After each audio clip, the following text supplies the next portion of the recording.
as always, we are going to recap the episode. Like I said, we won't be recapping episode 46. We're just going to jump straight to 47, but we will talk about 46. But yeah, without further ado, we'll jump into our recap. And as usual, we will cut that out, probably host it separately for your viewing convenience. But if you want to hear our full discussion, be sure to check the link in the description of that video.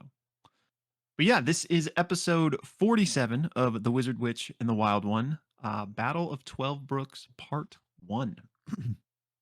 And this episode begins actually in a really cool way that we'll probably talk about in our discussion portion. But there's this very like old timey radio, like museum description of the Epiphany, which is Steele's warship and like the best warship in the Citadel's fleet. Which is just a really cool description of like all of its ammunition and capabilities, and it really just like sets the scene for like how horrific this machine of war is. With the name Epiphany being like a double entendre for like a great discovery, but also what it evokes in the enemies that see this ship coming. They have an epiphany of like, oh, I've chosen the wrong side. Like I've made a huge mistake. Um, so that was just awesome way to start the episode. But we begin, if you guys will recall, with our crew here, Aabria, or not Aabria, Suvi, Ame, and Ursulon having kind of come out of this smuggler's tunnel they were in to the battlefield to try and circumvent where the tunnel had caved in. But that put them just in the throes of a battle with a huge dreadnought like right above them. And again, the Epiphany coming in, like launching missiles at it. So like they are right in the midst of war. And Brennan says like he's going to handle this an interesting way because like the scope of this is far far far bigger than them, and he's going to have them roll a luck check, and that check will determine just like how good they can roll on any other check. So like if they roll a 3, the highest they can get on any check is a 3. And I can't remember who rolls it. I think it might have been a Bria, but she hits a 16. So that was actually like really good for the circumstances. And um, we basically then launch into this insane combat scene that Brennan describes as the Epiphany shoot the whole like crew of it shoots like 1100 Irulian bolts at this dreadnought, and just that many wizards casting that spell just vaporizes it. The crew then just tries to charge forward. The crew, meaning, excuse me, Suvi, Ame, and Ursulon, just try to charge through this chaos. And they have to make another luck check. This one, they hit a 3, though. So, because of that, they're spotted by another dreadnought and an Imperial skyship that both start like pursuing them, essentially. Um, it's at this point that Yoren says, all right, you guys got to run. And then he sprints off toward the dreadnought, chasing them, like vaults off of it onto the Imperial skyship that was chasing them, and then basically single handedly tears this ship from the sky. It was like the coolest description of him, like shape changing to dodge spells. It was really badass. And essentially Yoren saves them from that immediate danger, but they kind of lost Yoren as an ally in their crew. Um, so we then have another luck check to determine how close the dreadnought that's still pursuing them gets to them.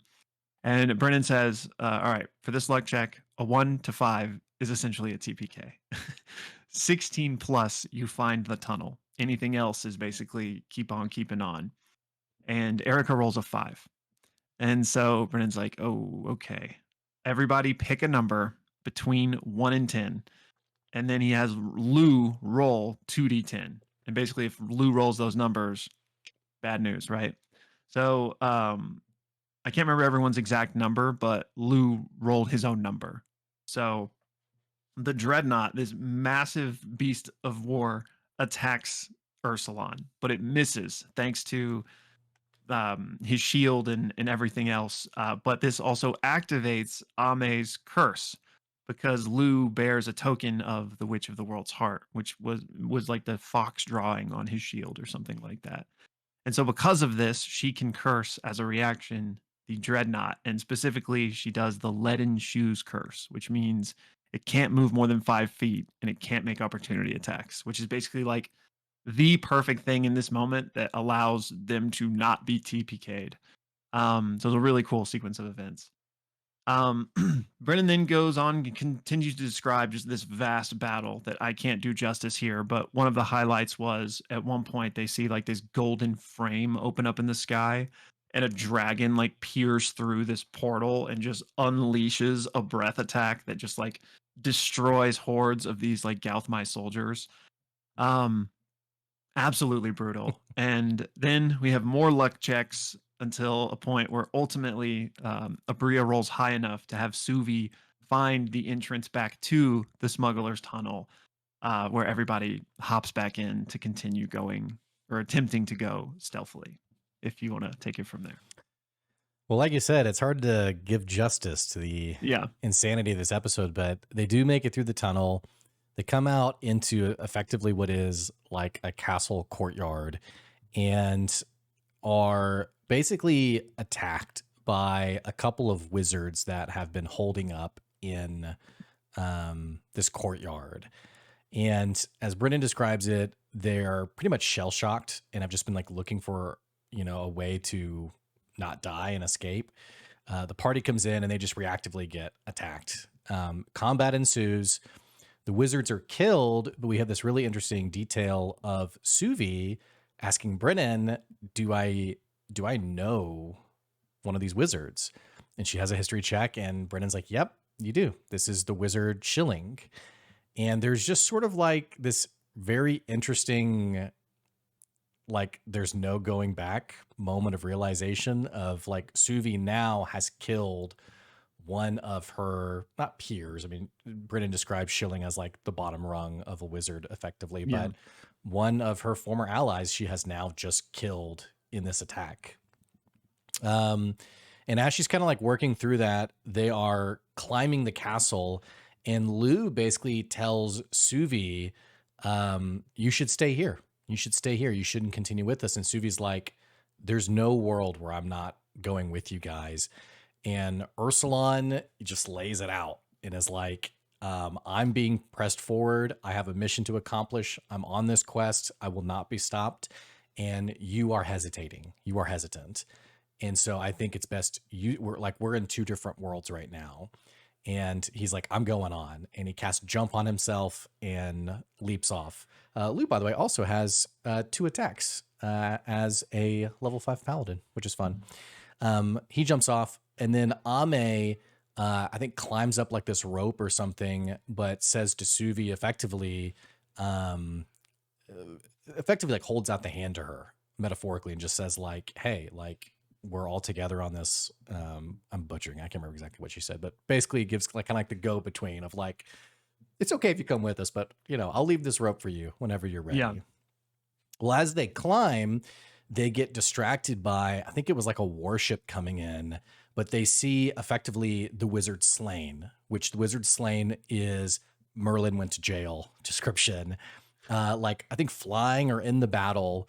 And then they see, which I think this was intentional, the same sorcerer who banished the rock.